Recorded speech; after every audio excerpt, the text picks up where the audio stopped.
রাতি নামের খুবই ধার্মিক একটি মেয়ে, যে কিনা ছিল অনেক আল্লাহ ভীরু একজন মানুষ। কিন্তু ঘটনাক্রমে সে ভালোবেসে ফেলে এক বখাটে ছেলেকে, যার কিনা ধর্ম ও নামাজের ব্যাপারে কোনো আগ্রহই ছিল না। রাতে অনেক চেষ্টা করার পরেও তাকে কোনোভাবেই ঠিক করতে পারে না। তাই তারা দুজন দুজনকে অনেক বেশি ভালোবাসার পরেও আলাদা হয়ে যায়। রাতের বিয়ে ঠিক হয়ে যায় অন্য একজনের সাথে। তবে তাদের ভালোবাসার শেষ পরিণতি কি হয়েছিল, শেষ পর্যন্ত রাতে কি তার ভালোবাসার মানুষকে তার জীবনসঙ্গী হিসেবে পেয়েছিল, সেটাই আমরা দেখব আজকের অসাধারণ ইন্দোনেশিয়ান ইসলামিক মুভি চিন্তা সুবর গল্প থেকে। গল্পটা শুরু হয় ফজরের আজান দিয়ে। ভোরবেলায় সেই শান্ত পরিবেশে আমাদের গল্পের নায়ক আঙ্গাকে তার বন্ধু ডোডো ফজরের নামাজের জন্য ডাকতে আসছে। কিন্তু আঙ্গা এত গভীর ঘুমে থাকে যে সে উঠতে পারে না। এদিকে অন্য জায়গায় আমাদের নায়িকা রাহিদ তাকে ঘুম থেকে ডেকে তোলে তার ভাবি। এভাবেই একটা সুন্দর ও শান্ত দৃশ্য দিয়ে সিনেমার গল্প শুরু হয়। এরপর সকাল হলে তার গার্লফ্রেন্ড মীর ফোন করে জিজ্ঞেস করে, তুমি এখন কোথায় আছো? আমি তো তোমার ক্যাম্পাসে এসে গেছি, তুমি কোথায়? আঙ্গা তখন মিথ্যে কথা বলেছে, এই তো আমি প্রায় চলে আসছি, আমি এখন বাইকে আছি, গিয়েই তোমাকে ফোন দিচ্ছি। এই বলে সে তাড়াতাড়ি রেডি হয়ে ভার্সিটির দিকে রওনা দেয়। এরপর সিন পাল্টে গিয়ে আমরা দেখি আঙ্গা আর তার বন্ধু আব্দুর রহমানের সঙ্গে বসে আছে। তার মন খারাপ। আব্দুর রহমান তাকে অনেকভাবে বোঝাতে থাকে, তুমি যেটা করছো সেটা ভুল, হারাম সম্পর্কে কোনো শান্তি নেই, দরকার হলে তুমি বিয়ে করো, কিন্তু হারাম সম্পর্ক থেকে বের হয়ে আসো। হারাম সম্পর্ক তোমার দুনিয়া এবং আখিরাত দুটোই নষ্ট করে দেবে। আসলে একটু আগে আঙ্গার গার্লফ্রেন্ড মীর তাকে ফোন করেছিল এজন্য যে তার বিয়ে ঠিক হয়েছে।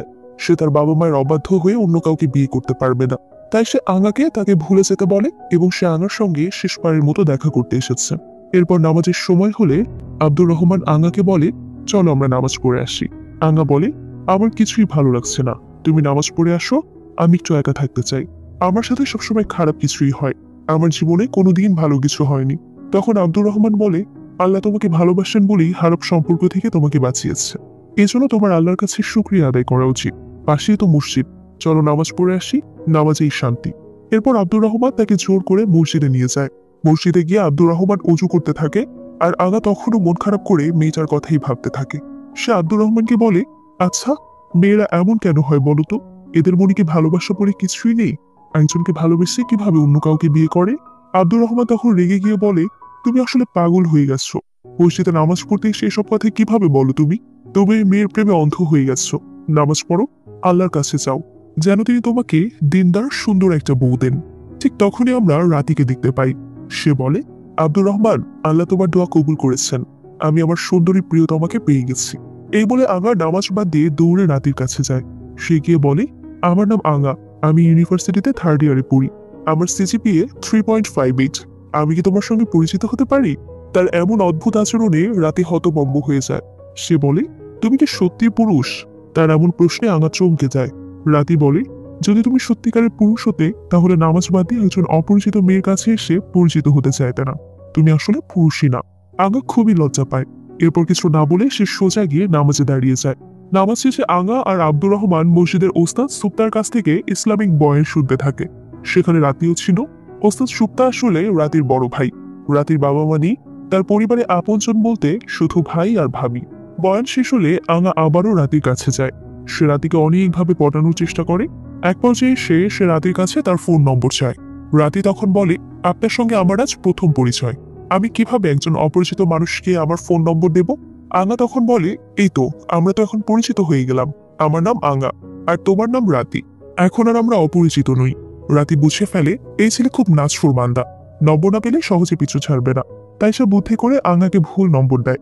এরপর আঙ্গা সেখান থেকে চলে যায়। রাতিও যেন আঙ্গার হাত থেকে বেঁচে যায়। এরপর সেখানে আসছে আরিয়া। আরিয়া আসলে ওই বিশ্ববিদ্যালয়ের একজন শিক্ষক। সে নতুন জয়েন করেছে। আরিয়া এসে পেছন থেকে রাতিকে ডাকে। রাতি ভাবে আঙ্গা আবারও এসেছে। সে আরিয়াকে আঙ্গা ভেবে বলে, তুমি আবারও এসেছো, তোমার সমস্যা কি? কিন্তু পেছনে ঘুরে দেখে আরিয়া দাঁড়িয়ে আছে। তখন সে লজ্জা পেয়ে বলে, সরি, আমি বুঝতে পারিনি আপনি এসেছেন। আরিয়া বলে, প্রবলেম নেই, আমি আসলে ওস্তাদ সুপ্তার নম্বর নিতে এসেছি, তুমি কি ওস্তাদের নম্বরটা দিতে পারবে?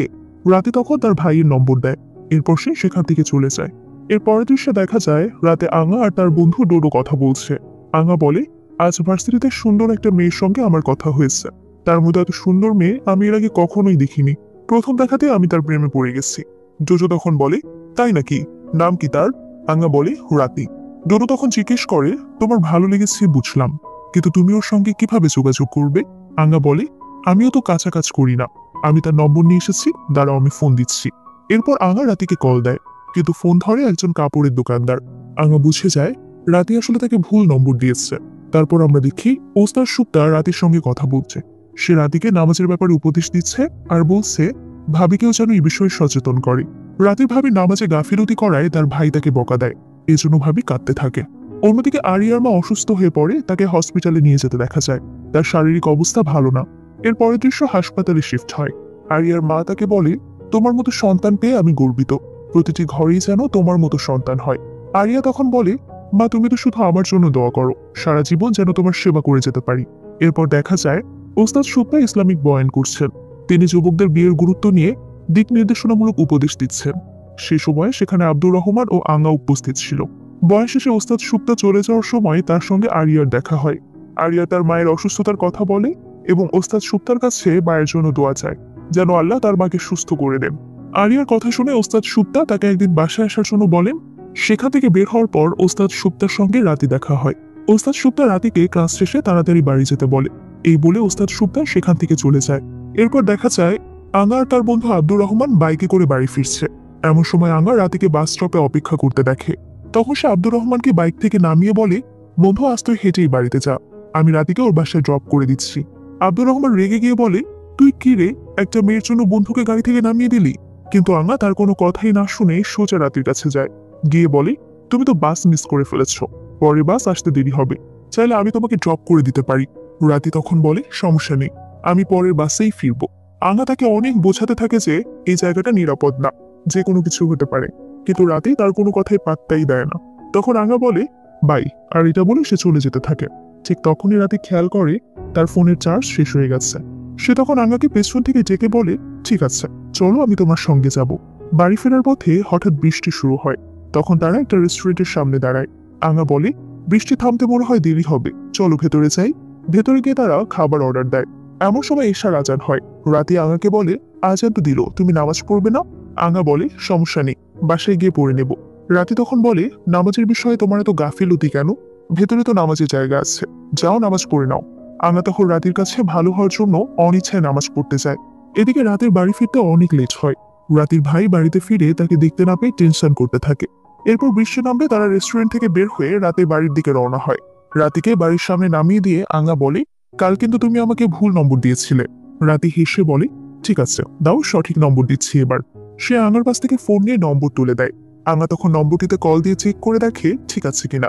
এরপর রাতে আঙ্গাকে বিদায় দিয়ে বাড়ির দিকে যায়। বাড়িতে পৌঁছে দেখে তার ভাই অনেক রেগে আসছে। সে জিজ্ঞেস করে, এত দেরি হলো কেন? তোমার জন্য কত টেনশন হচ্ছিল জানো? তুমি কি কোনো ছেলের সঙ্গে ডেটিং এ গিয়েছিলে নাকি? রাতে তখন বলে, মাঝপথে বৃষ্টি শুরু হয়ে গিয়েছে, তাই আসতে লেট হয়ে গেছে। এই বলে সে তার রুমে চলে যায়। অন্যদিকে ডুডো এক লোকের কাছে গিয়ে বলে, আপনার মেয়েকে আমার ভালো লাগে, আমি তাকে বিয়ে করতে চাই। লোকটি অবাক হয়ে প্রশ্ন করে, তুমি কি করো আর আমার মেয়েকে কোথায় দেখেছো? ডুডো বলে, আমি একজন মেকানিক, আপনার মেয়ে একদিন তার স্কুটি ঠিক করতে এসেছিল, সেখানেই তাকে দেখে আমার ভালো লাগে, তাই সরাসরি আপনার কাছে এসেছি। লোকটি তখন প্রশ্ন করে, তুমি কি আমার মেয়ের সঙ্গে কথা বলেছো? সে উত্তর দেয়, না, আমার হারাম সম্পর্কের কোনো ইচ্ছে নেই, তাই আমি সরাসরি আপনার কাছে বিয়ের প্রপোজাল নিয়ে এসেছি। তার এমন কথায় লোকটি অনেক খুশি হয়ে বলে, তুমি কি নামাজ পড়ো? জুজো বলে, হ্যাঁ পড়ি, তবে ফজরের নামাজ ঘুমের কারণে কখনো কখনো পারি না। লোকটি তাকে একটা অদ্ভুত শর্ত দেয়, আগামী 30 দিন জামাতের সঙ্গে ফজরের নামাজ পড়তে পারলে তবেই আমি তোমাকে আমার মেয়ের সঙ্গে বিয়ে দেব। সেদিন রাতে আঙ্গার সাথে ডুটোর দেখা হয়। ডুটো বলে, আমাকে তাড়াতাড়ি ঘুমোতে যেতে হবে, ফজরের নামাজ পড়তে হবে, তুমি থাকো, কাল তোমার সঙ্গে দেখা করব।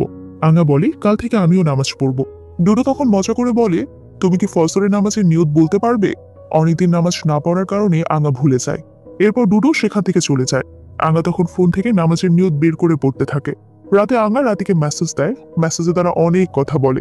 এমন সময় আরিয়া ফোন দিয়ে বলে, আমি ওস্তাদ সুপ্তাকে ফোনে পাচ্ছি না, তাই তোমাকে ফোন দিলাম। রাতে তখন তার মায়ের কথা জিজ্ঞেস করে, উনি এখন কেমন আছেন? আরিয়া তখন ফোনটা লাউড স্পিকারে দিয়ে তার মাকে শোনায়। এরপর আরিয়ার মা বলে, আমি তাড়াতাড়ি সুস্থ হয়ে রাতিকে তোমার বউ বানাতে চাই, এটা আমার শেষ ইচ্ছা। তারপর আবারও আঙ্গার রাতে মেসেজ করতে থাকে। পরদিন সকালে রাতি ভার্সিটি যাওয়ার সময় আঙ্গা তার রাস্তায় দিয়ে তার সাথে মজা করতে থাকে। তারপর তারা দুজন একসাথে ভার্সিটির দিকে যায়। এরপর তারা একটি রেস্টুরেন্টে গিয়ে বসে। তখন রাত্রি বলে, আমি লক্ষ্য করেছি তুমি নামাজের বিষয়ে অনেক উদাসীন, তুমি কখনোই নামাজকে সিরিয়াসলি নাও না, সেটা কিন্তু ঠিক না। আঙ্গা বলে, আমি ইসলামিক বোর্ডিং স্কুলে পড়াশোনা করেছি, তাই আমি নামাজের গুরুত্ব জানি।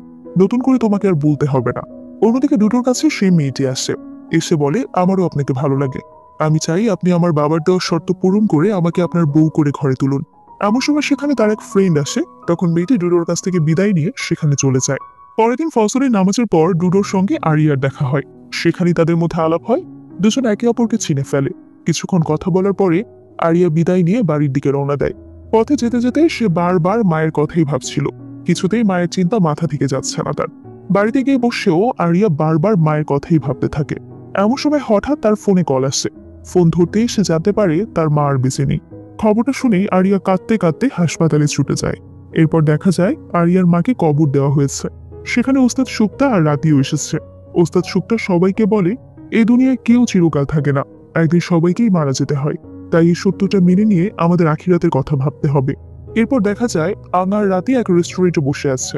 রাতির মন খারাপ দেখে আঙা জিজ্ঞেস করে, তোমার মন খারাপ কেন? রাতি বলে, আজ বাবা মায়ের কথা খুব মনে পড়ছে। আমি তো তাদের দেখিনি, ভাইয়ের কাছেই বড় হয়েছি। আজ হঠাৎ কেন জানি খুব কষ্ট লাগছে।